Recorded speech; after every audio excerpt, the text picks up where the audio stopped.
Alright, looking for trouble. Always. Shannon's plan is the best lead you've got to find out more about the Ripper, but getting back into the warehouse is going to require some support, in case the dreck hits the fan.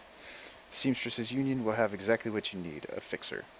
Finding this necessary middleman and deal broker is key to most plans involving Shadowrunners. Good fixer is worth the Nuyen. It's their job to have the contacts and know who's good at what.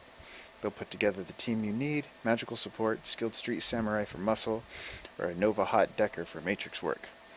Running the shadows is a life and death gamble. It pays to hire the best Shadowrunners you can.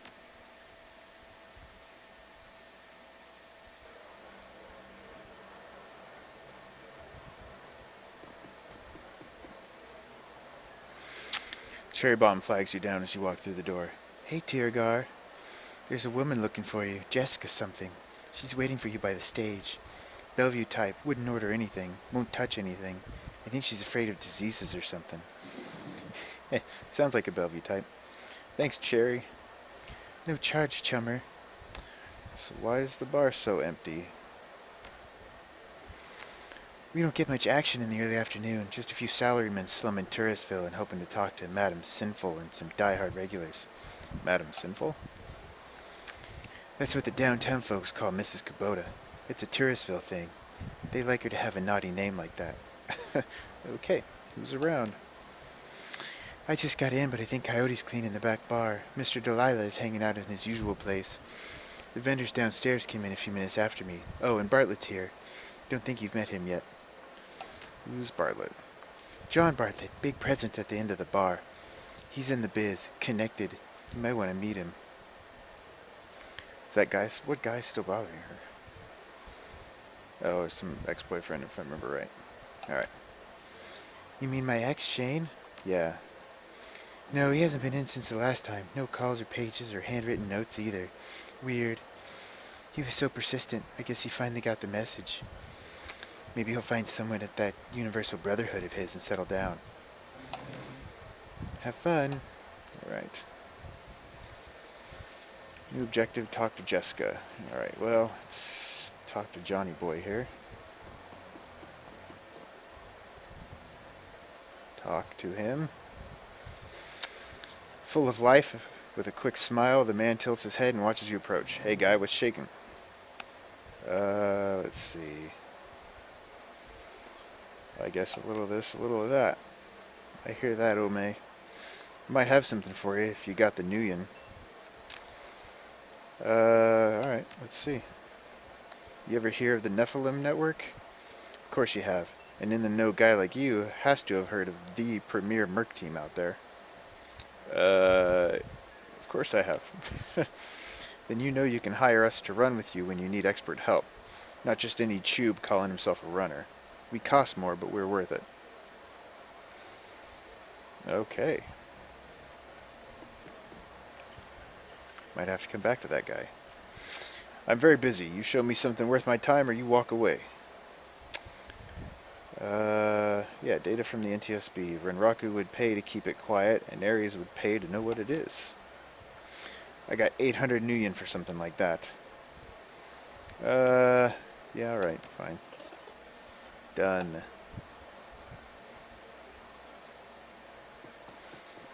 Alright. What's up, Jessica?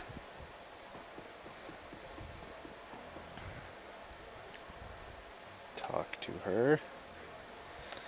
At a glance, you can tell that Sam's sister Jessica is from a different world, the opposite of Sam in almost every way. Her suit is tailored, her eyes are sharp, and her style exudes authority. Mrs. Watts? Jessica Watts? Miss Watts, excuse me. She eyes you up and down warily. She does a good job of hiding it, but it's clear that she is well outside her comfort zone. Yes, and you are? Let's see. Tiergar, I'm looking into your brother Sam's death. I was told as much on the phone. A woman called herself Coyote contacted me this morning to inform me that my brother was dead, and that I should come to this place and speak to someone about an investigation. That's right. I'm hoping you can help me get to the bottom of this. I don't know what use I'll be. Just answer a few questions is all. All right, but... She then furrows her brow, regarding you more critically. You're not with the police, are you? No, I'm not. That a problem? Her frown grows more pronounced. No, it's just that I don't want anyone else getting hurt on account of my brother. Surely there's an official police investigation going on. Why not let the professionals handle this? Lone Star? Professional? Not the ones I've seen. But you must have better things to do than waste your time searching for whoever killed my low-life brother. Not with the not with this kind of payday. Few things I'd rather be doing. Let's see. First, Sam was my friend, and second, I'm being paid for my trouble. She seems genuinely surprised. Someone's paying you? I find it hard to believe that anyone who really knew Sam would put up the money. Who is it? Yeah, I guess actually Sam hired me himself. I don't understand. Let's see. It's called the Dead Man Switch. It triggered when he died. Might I believe that my drunken sot of a brother hired you to find the person who killed him after he died? Her boardroom mask drops momentarily, and in a sigh she reveals a brief glimpse of real emotion. I left Seattle to get away from Sam and his bullshit. Now I'm back. He's dead, and I still have to deal with him. Jessica composes herself, and in a breath the mask is back in place. Listen to me, Tiergar. You seem like a decent person, but I'm trying to move on with my life. Our mother killed herself last year, and Sam, well, Sam was Sam. You know? I've worked so hard to put my family issues behind me. I don't want to see this drag on. Let's see. I'd love nothing more than to give you closure, and quickly. I appreciate that, but I think I'd prefer to just let it be. No one else needs to get hurt. Boom. On the streets, honor still means something. I'm sticking with the job. Honor? How about honoring the wishes of the living instead of the dead? She sighs. She's done. Never mind. I can see that you are not going to let this go, and I respect that you are honoring my brother's memory in your way. But I hope you can understand how emotional this is for me. Whatever. Jessica's demeanor instantly changes from reluctant to helpful in the span of a single meditative breath. Maybe you can do things in a way the police can't, and maybe I can help. What do you need from me? When was the last time you saw or spoke to Sam? It's been ages. I can't even remember. Let's see. The bartender here recalls Sam complaining about arguments with his sister. I don't know what to say. Maybe he dwelled on the past when he was in his cups. We certainly argued enough when we were younger. Where were you on the night of Sam's murder?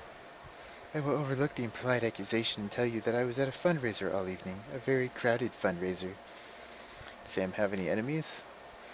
Sam's biggest enemy was Sam. I don't know of any others. You would likely know better than me these days. Are you and your brother close? Obviously not. That's a stupid question. I think I've made my feelings about Sam pretty clear, don't you? You don't seem to care whether his killer faces justice. Of course I want justice. I just can't let him drag me down again. Show her the picture of her and Sam as children. Jessica takes the photo from you guardedly, as if it might sting her, but that guard drops the moment she looks at it. Where did you find this? Sam's bunk. I can't believe he kept this. It was one of the few possessions he had. She studies the old photo for several silent moments. What happened between the two of you? Things were different back then. We were different. We were a family. Then, after our father died, things began to change, and we couldn't get back to new normal. With our dad around, there was always reassuring order to our lives, but after, everything got mixed up. You can never really appreciate the importance of a person in your life until they're gone. The remorse plays wet across her eyes, and it seems that she's not just talking about her father. Jessica then steels herself to tell the rest. Sam tried to be the man of the house. He truly did, but he couldn't handle it. Pretty soon he had spent every dime of our father's life insurance. Every dime. After that he was gone. With my mom working 2-3 jobs, he spent all her money too. I couldn't stand the way he abused her trust, so finally I just had to leave. She holds the photo forward, one part of her ready to relinquish it along with the past, and another looking to hold on to both. May I keep this? Please do. Thank you. Tell me about your mother and her death. She was a devout Catholic. I don't think it's an exaggeration to say that she sacrificed her life for Sam and me. but she turned a blind eye to what Sam was becoming, refused to acknowledge his downward slide. I couldn't watch her do it anymore, so I moved out. After I left, we drifted farther and farther apart. I wasn't here when she died. In fact, I didn't even know about it until I returned to Seattle 5 months ago. Where were you living before you moved back here? Cal-free, California? What brought you down there? It was less of what brought me there than what made me leave there. What made me leave here. I felt lost in Seattle, so I moved to California to see if I could find myself. And did you? Actually, yes. While I was there, I developed a whole new outlook on life. A vision for what the world could become. I came back here to help make it happen. I've taken up enough of your time. Thank you, Miss Watts. Just as well. I need to get back to the office. But before I go, you should know that I'm reinterring my mother's body tomorrow, and I'm arranging to have Sam buried with her. The funeral is tomorrow at Our Lady of the Blessed Sacrament, 7 o'clock. You're more than welcome to attend. Thanks. Goodbye, Tirgar. I hope you find what you're looking for. Stay safe.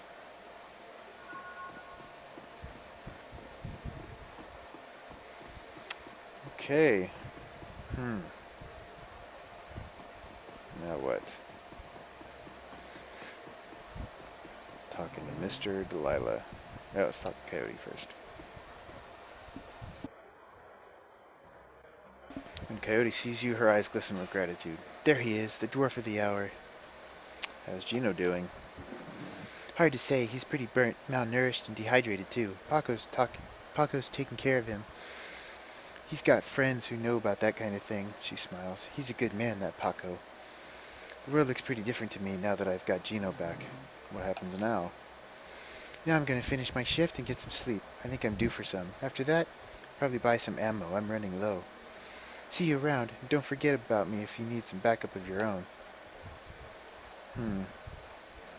Probably not. I think I'm going to take her. No, Mr. Clue, talk to him. Glad to see you well, Tirgar. And you, Mr. Clue, holding down the fort? As always, though people are more on edge than usual. Word got around about that latest Ripper killing, and people aren't feeling safe. And when people feel unsafe, they either go to ground or they huddle up. You noticed how empty the streets are these days? That's because everyone's either locked in their squats, holed up in places like this, or seeking refuge in the nearest Universal Brotherhood chapter house. Safety in numbers, chummer. Not that we need numbers here. I got it covered.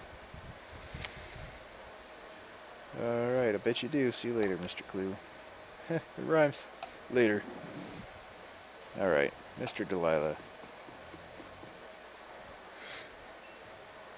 If you were talking to me, there's business to transact, am I right? Of course you're right. It's your job to be right. This is correct. You are a smart guy. What can I do for you, smart guy? I need to put a crew together. You got a scratch, or you planning to pay me out of your earnings? Let's see. How much is it going to cost me? Well, for your speed, hired help will run you about $1,200 a head.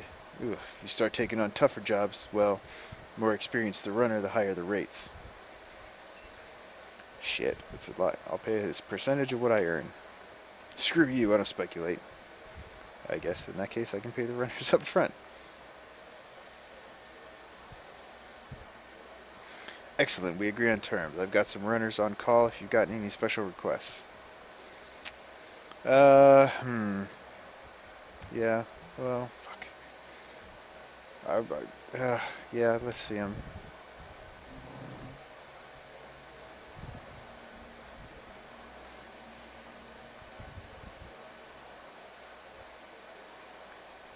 Apparently she's dead? No, she's already gone. Human adept.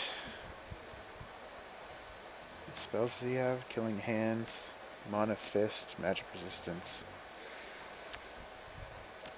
Killing hands, magic resist. Okay, another adept. A decker.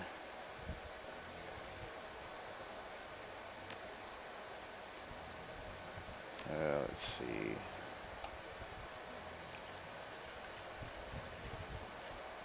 If you can't find the data, he can fake it. If you can't fake the data, it doesn't exist. Huh. Got a mage.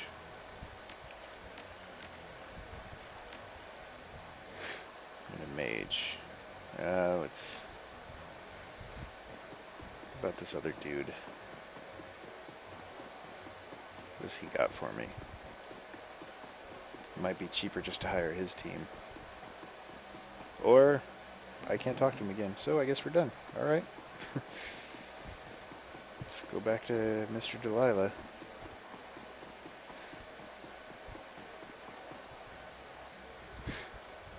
Alright, let's see him.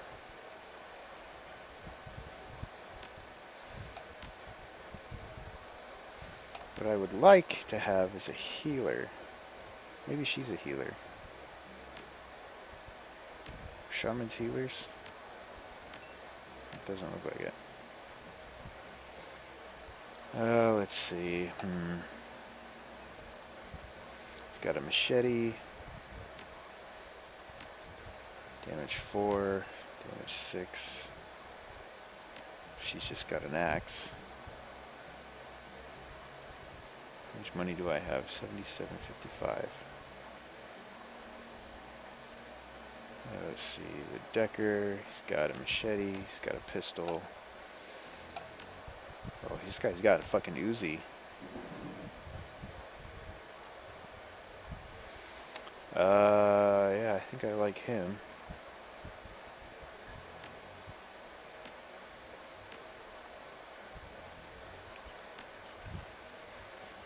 Might need him.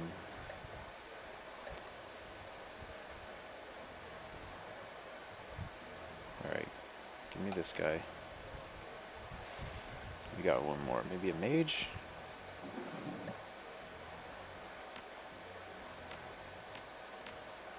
Damage 12, damage 8.